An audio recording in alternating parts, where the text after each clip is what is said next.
Hello, my name is Nicole and I am a Vice President of Warner Brothers Television HR and also a certified co-active life coach.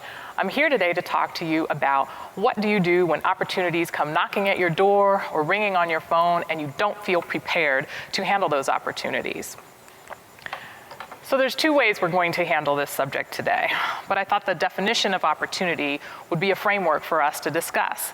So when I looked up the definition of opportunity, which candidly I hadn't looked at in a long while, I found two definitions. One that's the simple definition, an amount of time or a situation in which something can be done, and the full definition, which resonated a little bit more with me and I hope will with you, a favorable juncture of circumstances or a good chance for advancement or progress. So how we're going to split this up today is we're going to talk about emotional preparedness for this opportunity and practical considerations that you have. Because of course, we're lawyers and we look at all the practicalities of everything. So emotional preparedness, what are we really talking about? First, let's take a moment out and just pat yourself on the back or give yourself a high five, whatever it is that you do to congratulate yourself, but acknowledge the wonderfulness of you. You are worthy. And this is a wonderful opportunity that has come your way. I encourage you not to skip this step because a lot of times people want to jump into the preparation and the practical considerations of it, but this emotional preparedness is really important in order to get you ready into the right frame of mind to handle this opportunity that's coming your way. The second point I'd make, getting in the right frame of mind to process this opportunity. You will not handle this opportunity correctly or in the best way possible for yourself if you're not in that right frame of mind, really tuned in emotionally to deal with this opportunity that has come your way. And then finally, realizing that you have a choice. So in coaching, I like to emphasize this to clients a lot. Know that you do have a choice about this opportunity. You have a choice in how you're going to react to it. You have a choice in what your feeling is about it. You have a choice in what you're going to do about that opportunity. Really, at the end of the day, what I'm encouraging you to do is to be intentional about it and to remember that we have choices in all aspects of our lives. So it's not just about this opportunity, but every day in our mood, our reaction, our words, our things that we do, all of that, we have a choice. I keep a quote on my desk that helps me in this arena, which is the greatest power that we have in this life is the power to choose. So what are you going to choose to do about this opportunity? Well, let's get you ready for it. So here are some of the emotional reactions that you might have to this opportunity that comes your way. You could be very excited about it. You might also be a little bit fearful of it. Maybe you're comfortable where you are and you're saying, look, I just figured out this gig, so I'm not ready to move on to another gig.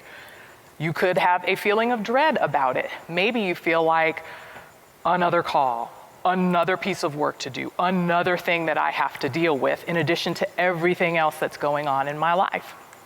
And none of these reactions, by the way, are wrong or right. They just are reactions that I want you to be intentional about thinking about and realizing where you are. You could be pessimistic about it. I'll never get that job, so why should I apply for it? You could be uncertain about it. I have no idea what to do. Again, none of these reactions are wrong. They just are. So let's figure out how to deal with them. And a lot of times in coaching, what I'll do with clients is have them look at a situation from different points of view. Have them to move around the room and say, well, if I look at this opportunity from this point of view, how does it look? And then when I move over here to this side, how does it look through that prism? And it's really important to that process. So let's dig into fear, because I think that is a normal reaction to a new opportunity. And part of that fear is I'm not ready, okay? And so let's dig a little bit deeper into that fear. What is it about I'm not ready that's so scary? So what I'm encouraging people to do, instead of running from fear, which we will do sometimes, it's digging in. If it's going down into that basement that's dark and scary and dank, a little bit musty, maybe some cobwebs, I'm encouraging you to go down those stairs and get into it rather than running from it, because there's some learning there for you. So if we look under this fear of I'm not ready, what's really there? Well, let's think about it. Anybody else out there have kids like I do? You get home from the hospital, the nurses aren't there to help you, your parents were there, but they've gone, and you're holding this baby, and you're going, I thought I was ready, but I'm not really ready. I'll bet you there's some parents out there who felt that way. But the reality is you got to do it. And so you're going to do it, and you're likely going to do a great job with it. So this fear of I'm not ready is one that we just need to dig into and get under, and we probably can figure out that you are ready, because this really isn't about whether or not you can do this. It's about whether or not you will. What's another fear that you could have? I can't handle this job. It's too much work, too much of a challenge, too much politics, too much of whatever. But someone else thought that you could handle this opportunity. That's why they called you. That's why they knocked on your door. So how about if we rearrange your thinking so that you're actually thinking like the person that thought you were ready for this opportunity? Or how about we trust in God? If you believe in God, how about we trust in that's why this opportunity came my way? Just something to think about. And the what ifs. Now, these are really tough ones. What if I go for this job and I don't get it? Well, what's the reality of that? Have you ever gone for something in your life before and not gotten it? If you're like me, the answer is yes, okay? And everything was okay, right? How about what if you get the job and it's just too darn hard? All jobs are hard at the beginning because we don't necessarily know all the players, we don't know how to do everything, but have you ever been in a job that was difficult in the beginning and then you figured some things out and then it got better and better and better? So let's not shy away from opportunities just because we're scared they're going to be too hard, okay? It's okay to have fear and to have these what ifs in your mind. And if you sit down with your executive board and with your family and with your journal and you write down about these things and really dig into that fear, I think you'll find some truths under there. But really the point of the process is for you to figure out something about yourself and be able to move beyond that fear. Whether it's to accepting the opportunity or not accepting the opportunity, you'll make that right and best decision for yourself. And then what if you get the job and you're unhappy with it? Have you ever been unhappy in a job before? And what did you do? You went out and found another job. So these what ifs, of course, they're going to be circling in your mind and circling around you, but you can get through them. And there's no need to let that fear keep you from moving forward and learning. So let's get into some of these practical considerations. Well, first you need to get to know the opportunity. We as lawyers, if you're doing depositions or you're in trial, or maybe you're doing an investigation, or maybe you're putting together a deal, you get in there and dig in and you ask all of those questions. What are the job duties and responsibilities? Who am I going to be reporting to? What are the opportunities for progression? What is the compensation? Who am I going to be working with? Who's on my team? What's the culture? All of those things, that's digging in. Those are part of those practical considerations, asking those questions. Does it fit within your career agenda? As Trudy Bourgeois has said to us in our Corporate Counsel Women of Color conferences in the past, do you have a blueprint for your career? If you don't, you need to get one, as she's told us. So does this opportunity fit within that agenda and that blueprint that you have for your career? Does it fit within your 5 or 10 or 15-year plan? That's what you need to think about. And you also need to think about whether or not this opportunity fulfills your values. Yes, honoring your values is important when it comes to the work process, but also the life process. And I've worked with clients before who figuring out their values is a tough thing. But what you need to make sure is, if I take this opportunity, will I be able to honor those values that are so important to me? And values differ with different people. And so once you figure out what those values are, then you can figure out whether or not you can honor those values with that opportunity that's coming your way.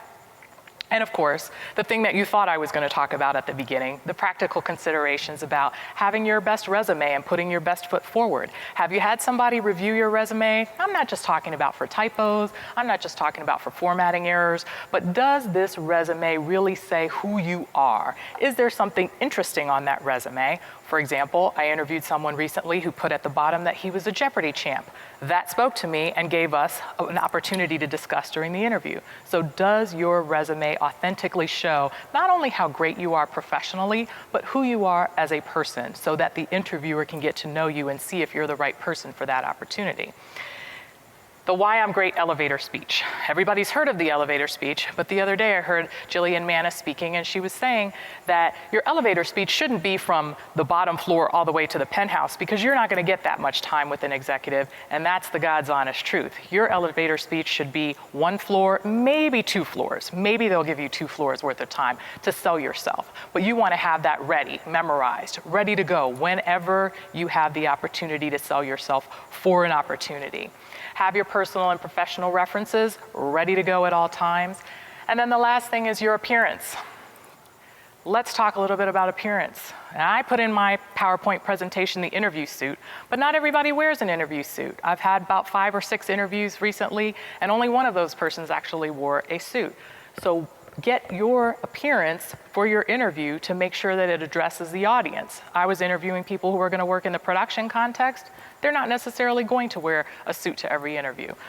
But let's make sure that if you are wearing an interview or a suit or whatever you're wearing, that it fits, that you're not adjusting and going like this so that you're uncomfortable during that interview and people can't hear what you're saying because they're concentrating on everything that you're doing.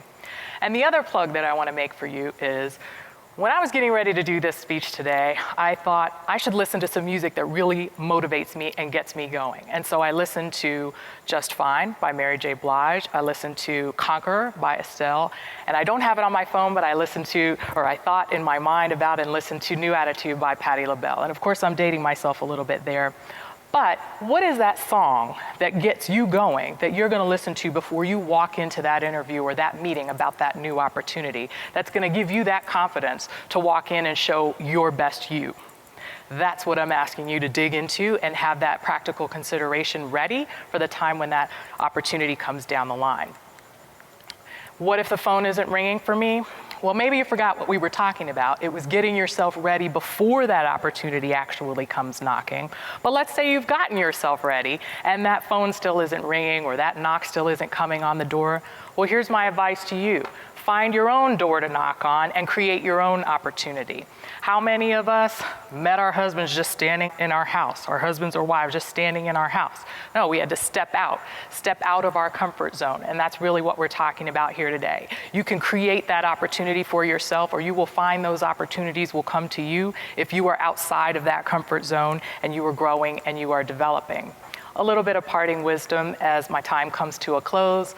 T.S. Eliot once said, "Only those who risk going too far can possibly find out how far they can go."